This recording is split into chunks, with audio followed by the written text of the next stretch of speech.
معلم صاحب یک آهنگ است صدایش خیلی شما میخوره. از دو سه نفرم پرسیدیم تایید کردم که صدای شما هستم. میخواستم از خود شما بپرسم امی صدا شماست، دنبالش کی زده، کی خوانده نمیره؟ بله آقای علوی در سال 1354 در کابل در چنداول در کسید فروشی خدا ببخشه خان محمد دلبری میره بالاخانه داشت تو بلی سر دکان آنمونجی رفتیم یک کسید پر کردیم میری صدا از مایه دنبوله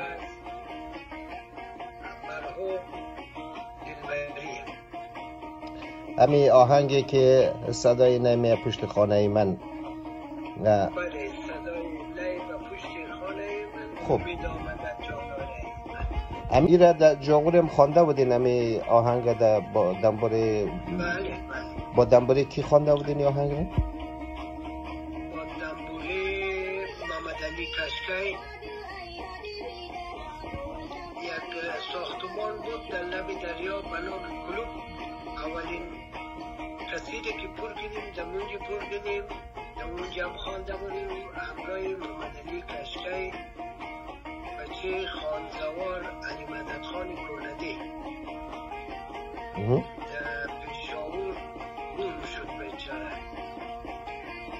هیچ اسلامی بود دیگه معلوم نشد کجاش. و غیر از دنبال محمد علی کشکی با دنبال کدام نوازنده دیگه هم خواندین این آهنگ را یا چون من؟ بله همراه دکتر صاحب مرحوم محمد ایوب شیدا که معروف به کریمی است. بله آها. دیگه همراه اسماعیلی معروف به اسماعیلی ازبک بود همراه زور خواندم. شما سال 56 هم آمدین کابل آمدین، یک دو تا کسید بخیریم با استاد صفدر توکلی هم داریم. بله سه تا بله 1356 که آمدم بود امتحانی کانکور آمدیم در غزنی. امتحانی که دادیم باز چند نفر شدیم طرف کابل رفتیم. خب کابل رفتیم و سفر باز نمایندگی رفتم بلی سری دکان صفدرجانپولی نمایندگی جمهوری بود دهن باغوان کوچه ولمونجی کسی فروشیشی بود. باز کستر خوردیم معرفی شدیم بلال آقا همون شما میهمان که تفاریخ بود کسی اول هم پر کردیم. باز دفعه دوم تقاضا کرد یک کسی دیگه هم پر کردیم. بعد امی برای استاد صفدرجانپولی که بهترین دنبوره را داریم. بعد امی آهنگ را با دنبال ایشان هم خواندین؟ امکان داره خوانده باشم. خیلی خوب. یک کسید با استاد صفدر توکلی پر کردین. در حدودی در هر کسید چند آهنگ شما خواندین؟ والا 1.5 ساعته بود دیگه. این هر کسیدش 1.5 ساعته. بله کسی تا 1.5 ساعته بود پشت روی پر میشد.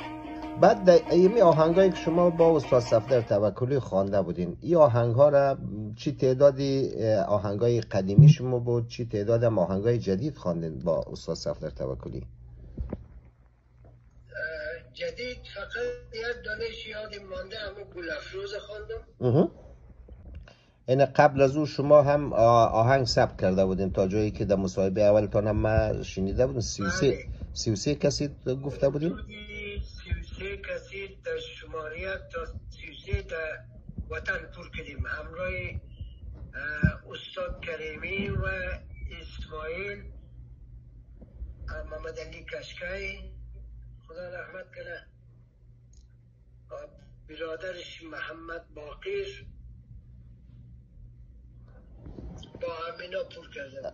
با ایساق قنداری ما شنیدیم در موسیقی هزارگی جاغوری نقش داشته، با ایشان هم آهنگ پر کردیم؟ بله یکی دیگر کسی چی خبر نداره. کجاست. یکی دیگه هم هست به نام ماوین میگفت، نامش نمیدونم که نامش موسای ماوین. با ایشان هم آهنگ پر کردیم. او قدر دنبوره بلد نبود، خب بسیار شوقی بود، در هر مراسم و ساعتری دیگه